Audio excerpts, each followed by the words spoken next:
Hello. It gives me great pleasure to take part in this inaugural lecture today. The first and most important reason for such enthusiasm is to have with us Dr. Monina Clevens from the Bureau of Infectious Diseases and Laboratory Sciences at the Massachusetts Department of Public Health. Dr. Clevens, please accept my warm welcome. I hope we may have the chance to have you with us here on our campus. The second reason for my enthusiasm is the occasion. We are now entering the third year of our minor in international studies. This minor is an initiative of our Office of International Affairs and is today led by Professor Mauro Henrique from our School of Dentistry. Its goals are to attract more students from all over the world, stimulate international and comparative studies in our university, and make it possible for our students to have an international experience at home. If we look at the number of students from UFMG and abroad that we have attracted, and the substantial increase of courses offered in English and Spanish in our university, we can call it a success. I must say, however, that it's a success of our community to which our international office is proud to belong, and that without the support and participation of our students and professors, it could not have succeeded. Professor Clevens, on behalf of the Federal University of Minas Gerais, I'd like to thank you for accepting our invitation. I will be in the audience in our YouTube channel. For those of you who are watching us, I thank you for participating and invite you to subscribe to our channel. I will now give the floor to Professor Mauro Henrique.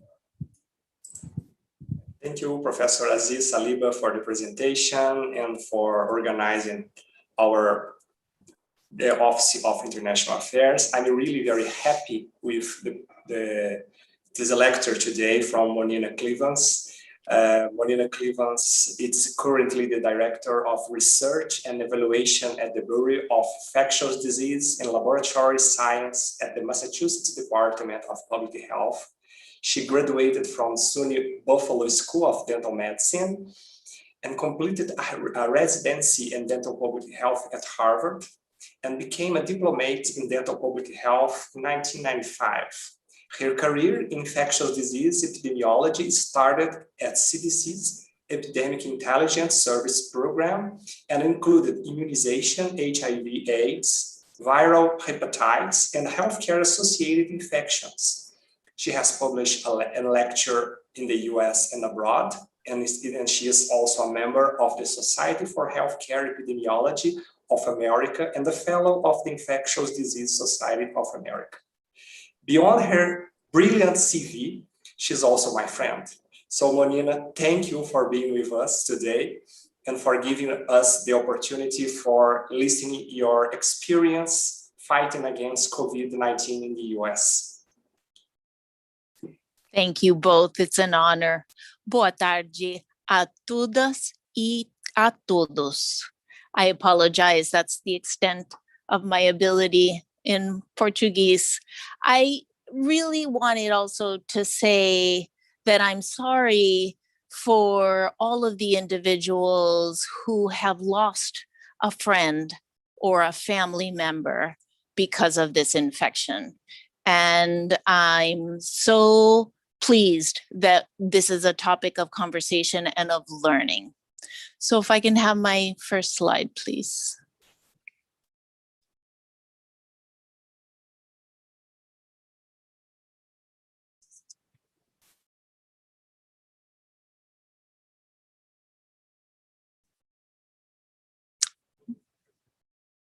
Will I be able to see the slides? Monina, would you like that I put your slides online? Yes, That's please. it. Just a minute, please.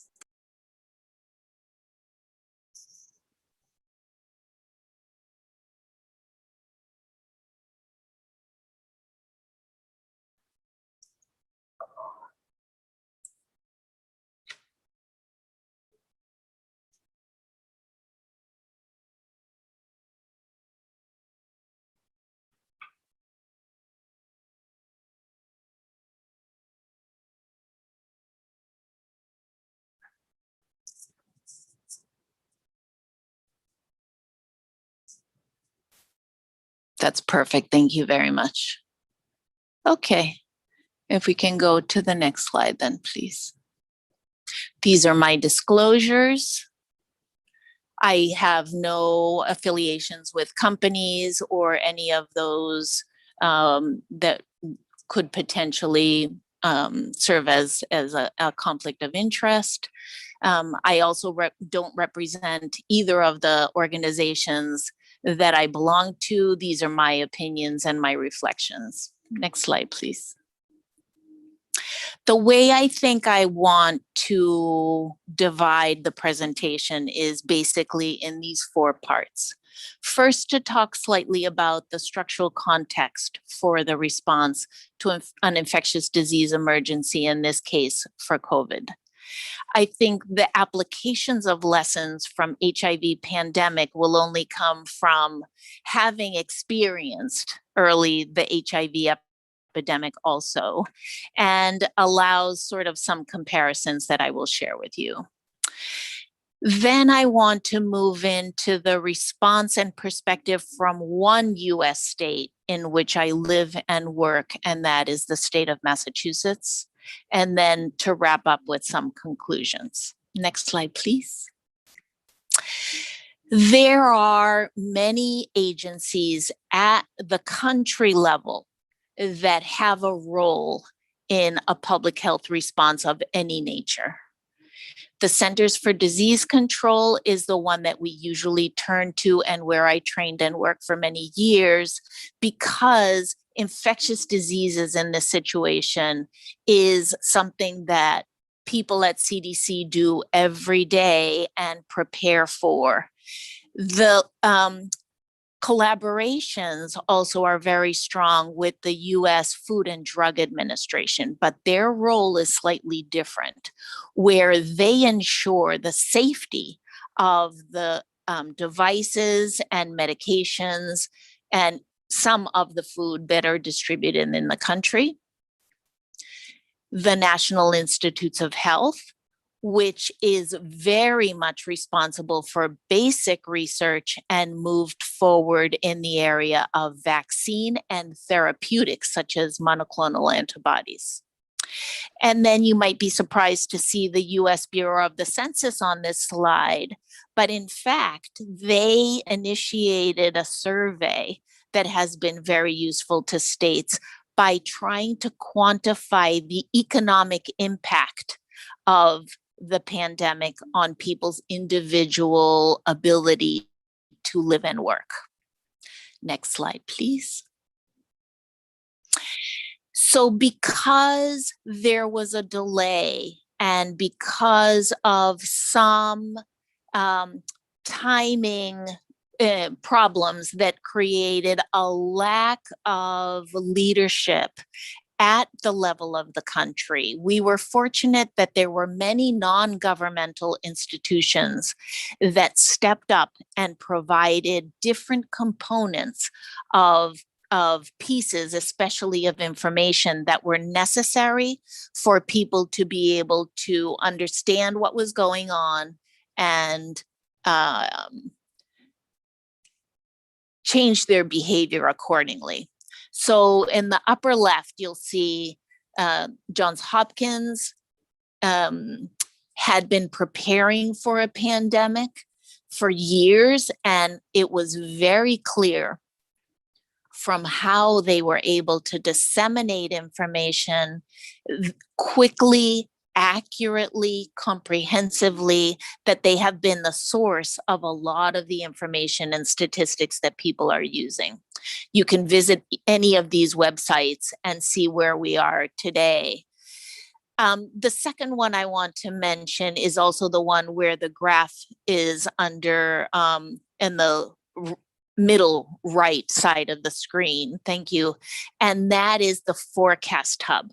This is located right here at the University of Massachusetts, but has been quoted in a lot of the international press because they have done a particular set of models where, as you can see from the picture, they collected models that were done in other institutions and created something called the Assemble model, which puts all of those together and gives you a picture of where we are and where they forecast we would be. We have collaborations with this group in the area of influenza, and so they were able to pivot into monitoring SARS-CoV-2. The next one, IHME, not the next slide yet, but the next bullet that I have for you was also very quoted, at least in the domestic press. And that is an institute that had conducted a lot of health metric models, and you can visit their website. And their models were also used by the government at the country and local levels. The Kaiser Family Foundation has been serving an important need, and that is to help translate some of the statistical information that scientists are used to dealing with and allowing that to be better understood by the public. Likewise, the New York Times, which I show, has done a wonderful job at helping to put together information and present it in a way that I think has been a lot easier for people to understand. Next slide, please. The issue, I think, that has made level of complexity in the US response to not just the COVID pandemic, but to any potential emergency is that policy varies by the state. So you can see here is just one example of a policy that is, I selected paid sick leave, for example. So if an individual has symptoms and they do not want to infect other people, it is important if they are able to stay at home and have health insurance so that they can see and get the proper care and instructions specifically on how to avoid transmitting an infection to others. However, as you can see, that is not something that is available, and it creates an incentive for people who might be ill to actually go to work anyway. So this is just one example, but you can see the states that are highlighted in blue are the ones who have payment for individuals so they can continue to receive their salary. In addition to that, there are maps on this website that describe differences by mask requirements, whether individuals are required to wear a mask, and business reopenings, school closures, things along those lines. So that is a good website to visit and for you to understand that it is a very local response. Next slide, please. This is another factor that I think is important in the challenges in responding to this pandemic and to others in the US, and that is that there isn't a centralized system for payment of healthcare such that it creates very many differences in the prices that people pay for any given specific service. So this is just one example of prices, the variability in prices for a COVID diagnostic test. You can see that it goes all the way from very low, less than $50, to all the way to more than $400, where this is something that to control an infectious disease, we would need to be able to identify people who are positive to then implement the proper isolation and contact tracing if people have difficulties obtaining a test because of their need to pay for it or because of these differences, that creates another challenge. Next slide, please.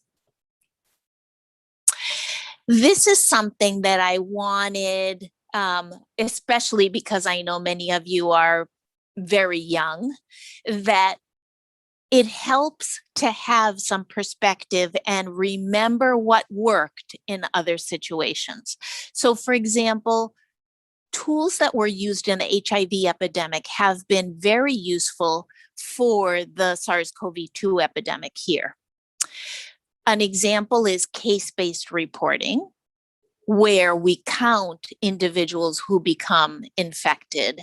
And that is something that is different because of the incubation period, of course, where HIV was very slow between the time an individual became infected and the time when they were diagnosed with a case before even HIV was identified as the cause of AIDS. Whereas we have a much shorter incubation period that is along the lines of a median of 5.6 days and allows us faster identification of individuals. But the identification of cases is one component, right? Because in especially situations where there are no symptoms, then there are individuals who we need to know became infected but might not appear in our case-based reporting system. So in that sense, seroprevalence studies have been useful both in the HIV epidemic and now, where there are multiple sources we can use to understand the presence of antibodies to the virus, in this case to SARS-CoV-2. So the number of people who were ever infected can be available from remnant sera, and these are data I will show you some, but also you can find on the CDC website, where people who are receiving medical care for other reasons can have a sample where the antibodies can be tested that allow you to draw a conclusion about people who are receiving care. Usually a very low risk population are people who are donating blood, and from there a sample of blood can be taken to conduct serology. And then childbearing women in the US have their infants tested with a heel stick of a very small capillary amount of blood for metabolic disorders. And we are using that to determine whether the mother has transferred antibodies to the infant, in this case for SARS-CoV-2, but that was the same that was conducted for HIV. There are advantages also from having identified the causal agent as a single-stranded RNA virus, although HIV is a retrovirus, which means that they have to go from the RNA to DNA before it can become messenger RNA and then transmitted in that way. Coronaviruses, RNA act as the messenger RNA. So this is information also. Those research studies were very helpful. And specifically in the development of a vaccine, because you could see how quickly a vaccine was able to be developed using the platform of mRNA, such as the Pfizer and the Moderna vaccines, where they had conducted some of these studies in preparing for an HIV vaccine that has not been fruitful. Next slide, please. This is the example I wanted to show you, and I don't have an example for Massachusetts, but this is from our neighbor state of Connecticut, where they had been submitting remnant blood to CDC for monitoring of antibodies. And you can see how useful these data are. There's a little picture of Connecticut right in the blue box in the middle, thank you.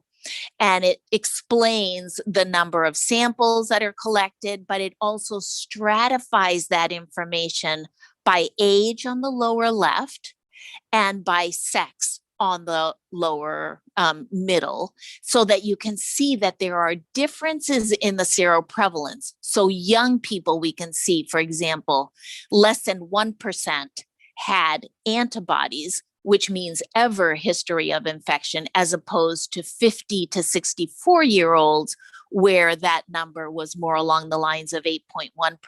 In Massachusetts, we think that that number is going to be higher, where some models have said it might be up potentially 20%.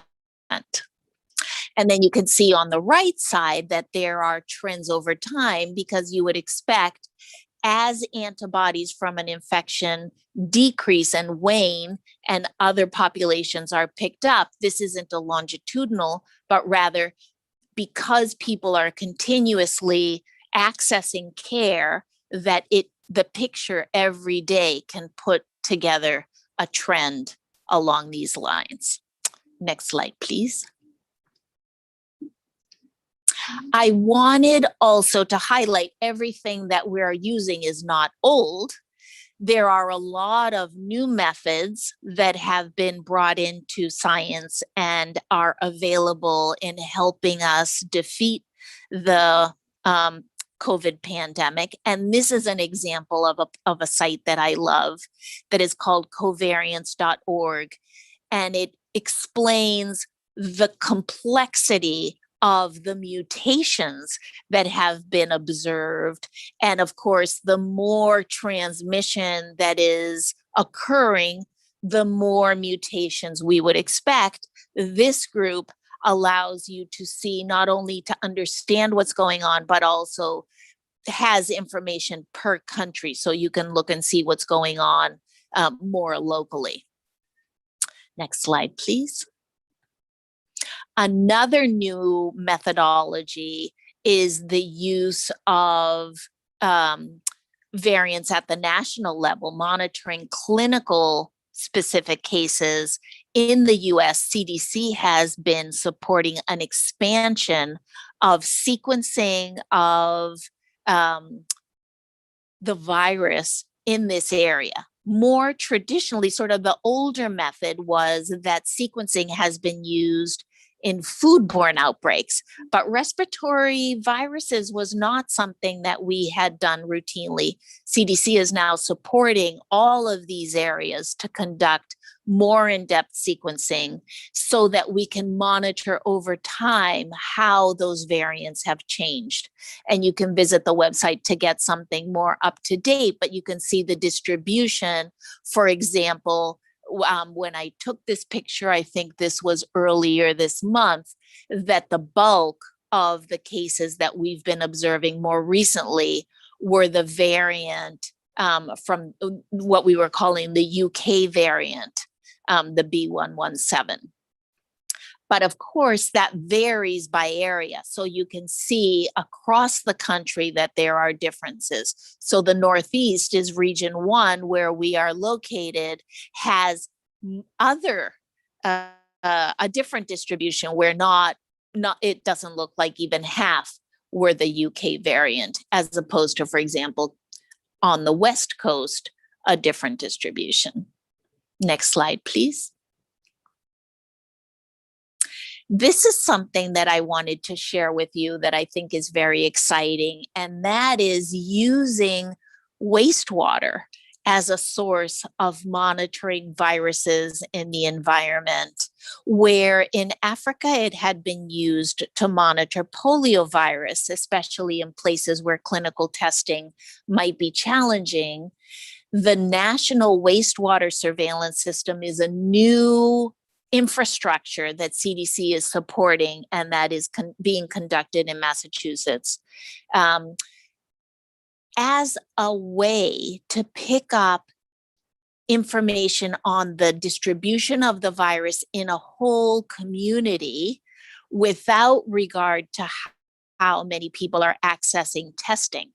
Everyone contributes to the wastewater when you use the bathroom, and thus there isn't a potential bias by whether you had symptoms or not, and even if you had symptoms, whether you actually went to seek care and got diagnosed. So we think that not only has this been helpful for the SARS-CoV-2 pandemic, but we hope to be able to use this for future targets, including antibiotic resistance, where we have some evidence that it can be used for that, enteric infections like hepatitis A, and influenza viruses. Next slide, please. So let me tell you a little bit about the state where where Mauro and I met in Boston. Massachusetts is a small state. It has fewer than 7 million residents.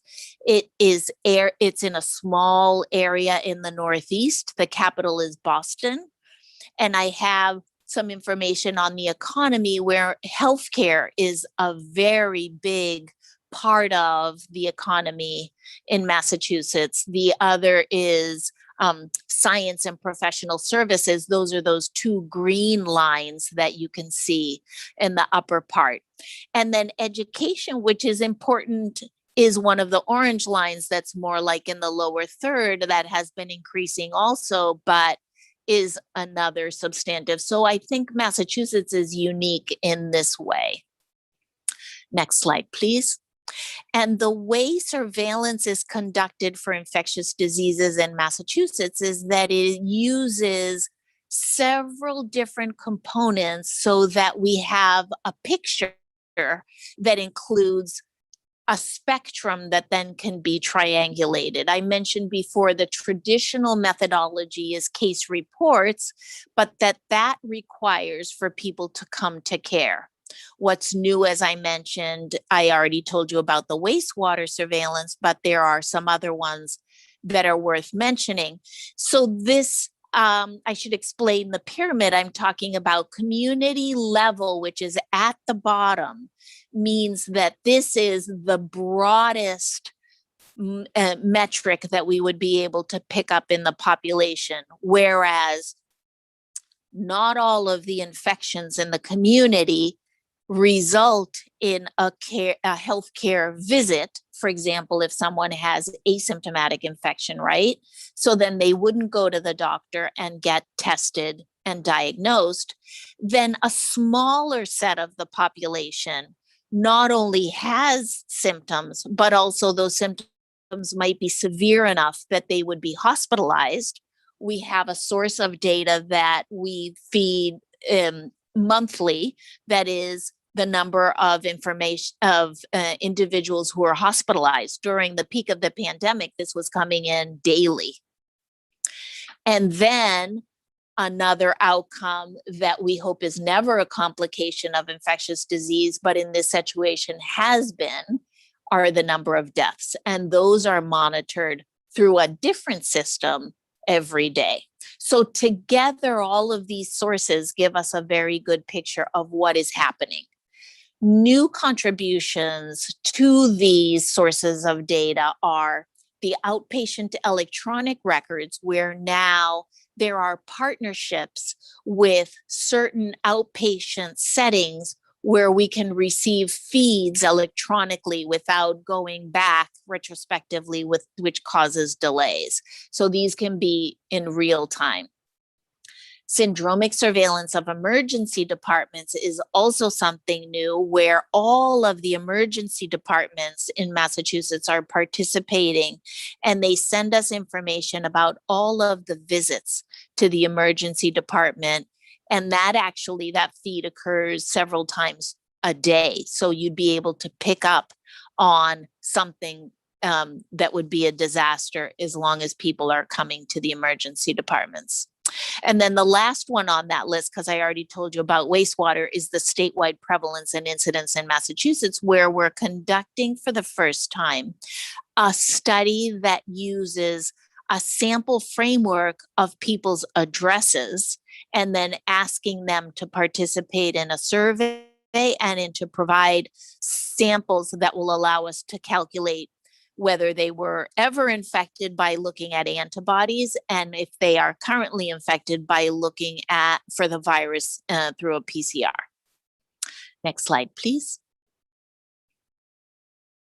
This is a study that we conducted early on. So because one of the things that delayed response and identification of what was going on with the COVID pandemic was the limitation of testing.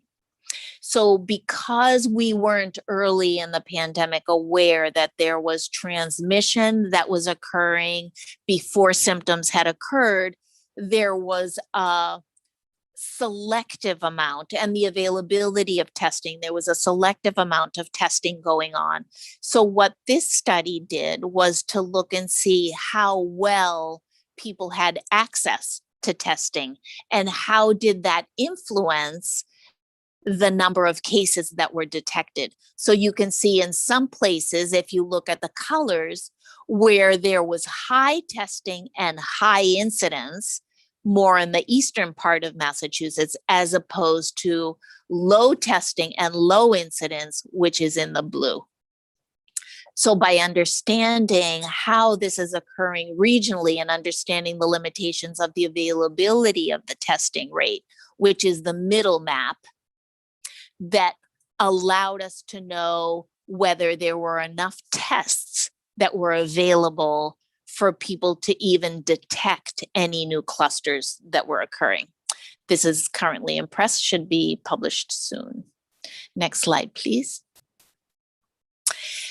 We're very fortunate in Massachusetts to have large research facilities. This is a study I wanted to share with you that comes from the system of Mass General Hospital and Brigham that has it is the largest healthcare system in Massachusetts with more than 75,000 employees that allowed for this study. In parallel, what you see in the bars in gray were the actions that were going on in the Massachusetts community where the government was restricting, for example, the emergency to keep people in their homes.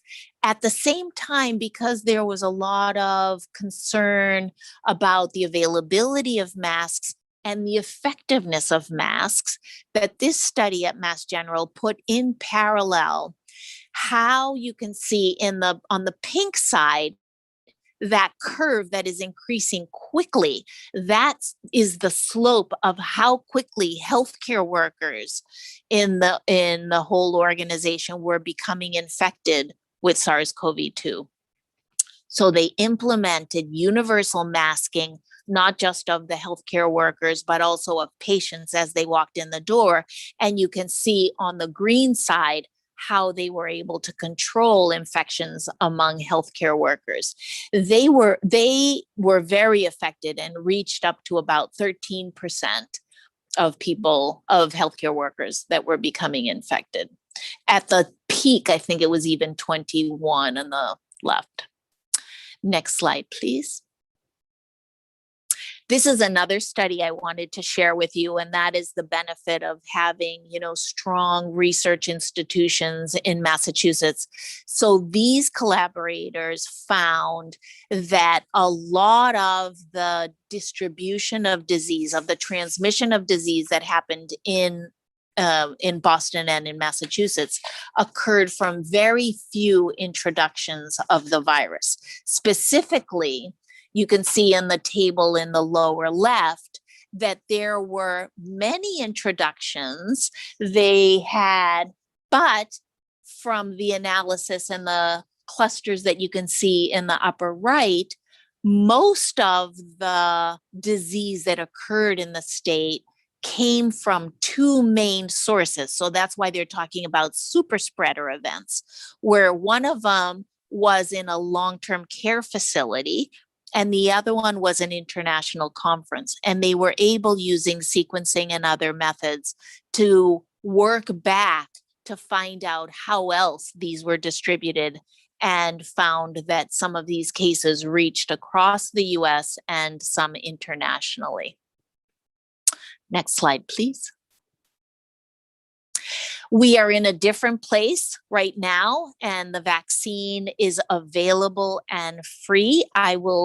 This is a picture of the Massachusetts government website, mass.gov, and it is an attempt to make it easy for people to be able to answer questions about the vaccine, but also to find a place in their neighborhood where they can receive a vaccine. Next slide, please.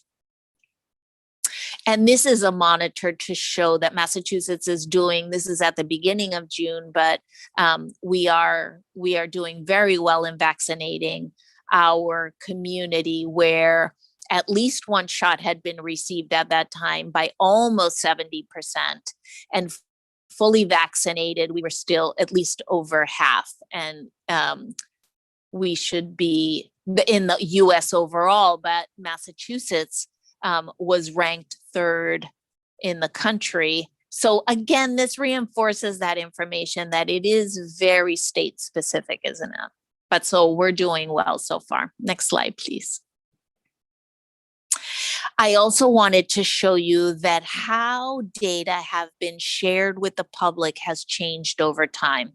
This is a picture of the current interactive dashboard that's available at mass.gov, but it wasn't always like this. At the beginning of the pandemic, a lot of this information was being presented using software like PowerPoint and others to be able to put out information about graphs that then became something like a static slide. So now you can go to the website and modify, as you can see on the left, you can determine the metric that you're looking for, and you can restrict to a certain time period of interest. Next slide, please.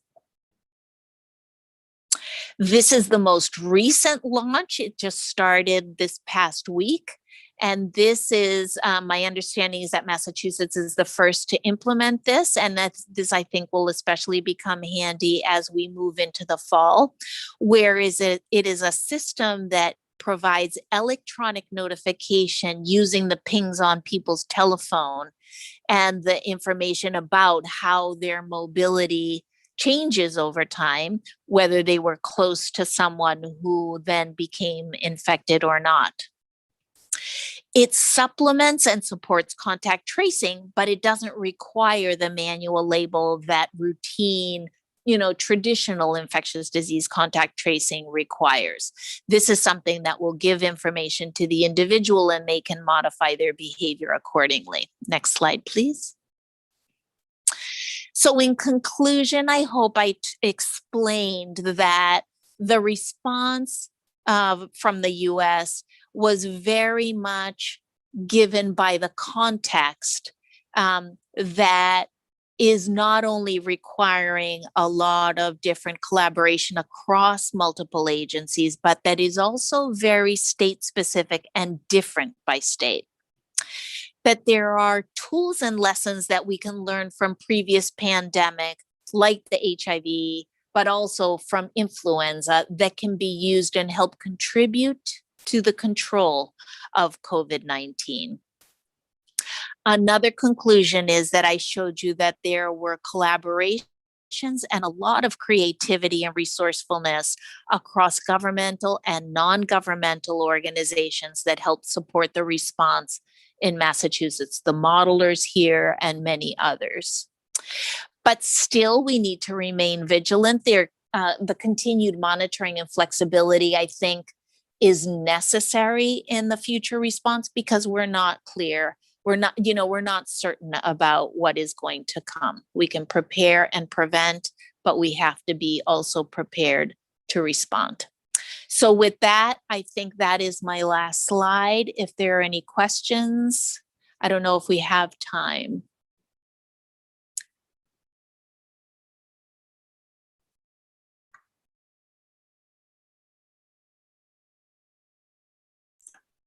Wonderful, Monina. Thanks for your presentation. Very precise, very objective, and a lot of good information for us for learning what is happening in the US, specifically what's happening in Massachusetts.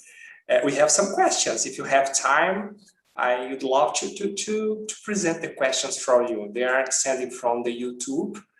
We have around 20 individuals watching your presentation online.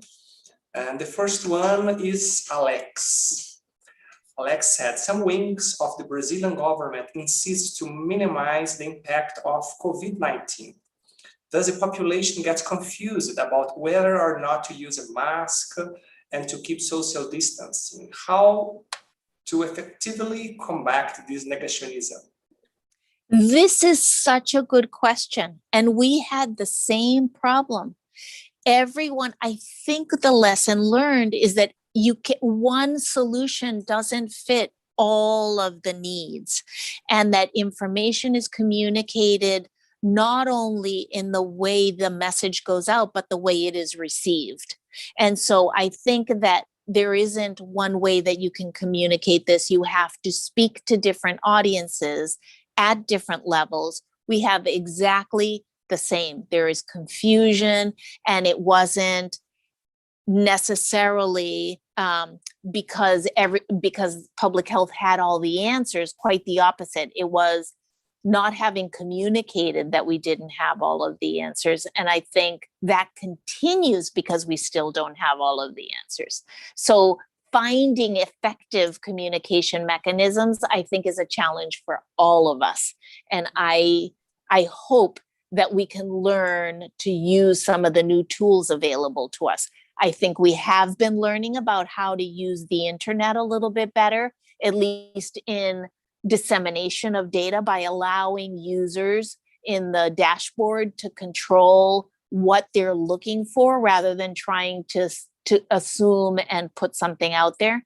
But likewise, social media, the news outlets, there are many other sources of communication that we can use, but we need to learn to use them for each specific audience so that we reach them where they are. We have the same problem.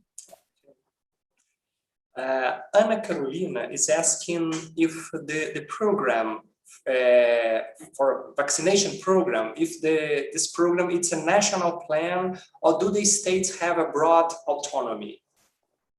This is a very good question. There is a combination. Again, I wish I could tell you that something was masterfully organized, but instead we had states are responsible for distributing the vaccine, but the vaccine wouldn't have been available if not for the country level. So we ended up with different systems where states had to purchase some of, even if they received or we received funds from, for example, from CDC to purchase. But at the same time, because it wasn't happening fast enough, the country level also put out a set and worked directly with the drugstores, for example, with the CVS and the Walgreens, so that people would have multiple choices where they could get the vaccine.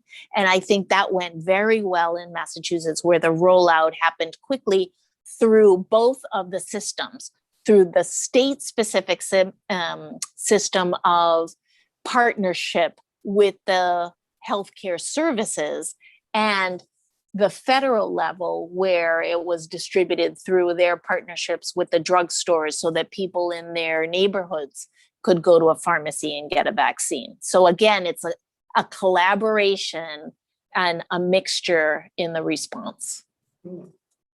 Thank you. Juanita, it's my question. Do you have problems in the US from people that taking the second shot? Here in Brazil, we have a problem. For some people take the first shot, but they didn't get the second one. Do you have the same problem in Brazil? It's a problem in Brazil, it's around 30%. The health systems is trying to find these individuals. Of course, we have problem from different geographic region. For example, in Belo Horizonte, it's a low percentage, but in the small towns, probably it's huge. Do you have the same problems? I haven't looked to see our numbers in that area, but one way I think that was solved is, number one, a lot of the vaccine that was distributed was the Johnson & Johnson, which the studies found that the second dose didn't contribute very much to immunity. Mm-hmm. So their formulation required only one dose. So in some of the outlets where there was a concern that it was rural or difficult for people to come back and get another dose, they used that formulation, the Johnson & Johnson. But in the situations, for example, where healthcare workers were the first to be vaccinated, the system made that second appointment at the same time when you got your first dose. So you didn't have to go through some extra scheduling difficulties. It was already made for you. So I think that could have helped, but I don't know how severe our problem is. I haven't looked to see what the numbers look like. There are a lot of students and individuals said, thank you for the presentation. It was a brilliant presentation. Thanks, Julia Cassia, thanks for the amazing presentation. She said something about, is there any research about the main sources of contagion, considering when the vaccine program and its schedule was done? The vaccine took so long compared to the time that the transmission occurred, right? But as we continue moving forward, I think we'll be able to see what the connections look like. For example, in the news, not in Massachusetts, but in the news, I've seen that hospitalizations have been associated with places with low vaccination rates. That is not the case in Massachusetts, but we know that the locations of the spreads from the sequencing study that I showed you showed us that even though there had been multiple introductions, there were few of those events that resulted in most of the cases. Do we have time for more, one or two questions, or? Maybe the last question, because I see I'm getting a call. Okay, just one more. Let me see. Ana Carolina is asking, I'd like to know if widespread population vaccination has impacted changes in biosafety protocols during dental care or health services in general. I think that because early on, and we don't know what the long-term effect is going to be, but I think that is a good research question. How much of an impact will this experience of using, for example, instead of contact precautions, going to airborne and using N95 masks in dental care, how long, if that's going to continue, we'll see. But in the short term, because only emergency services were provided, I think we can't actually see how widespread the use of infection control was for routine procedures. But as we move forward, patient demand appears to be back. People are moving back to normal now. And so I think monitoring how this impacts infection control, I think, is a good research question. We can do something in the US and in Brazil. Yeah, the question, since we're talking about future research, and then I will go, is that my concern is the use of antibiotics. So I think that because a lot of the consultations that occurred during the pandemic and during lockdown were telehealth visits, including for dentistry, that only people coming in, depending on the procedure, that a lot more antibiotics were prescribed. So I think that's a research question that we also need to look at. Good. Onina, right. Thank you for your brilliant presentation. It is such a pleasure. What an honor. Thank you so much. A pleasure to be with you. Thank you all for your attention. Obrigada a todas e a todos. Muito bem. Obrigada. Muito obrigado. Gracias. Thank you so much. And hopefully in the near future, you can come to visit us here in our city, okay? I would be honored. Thank you. Everyone, take good care.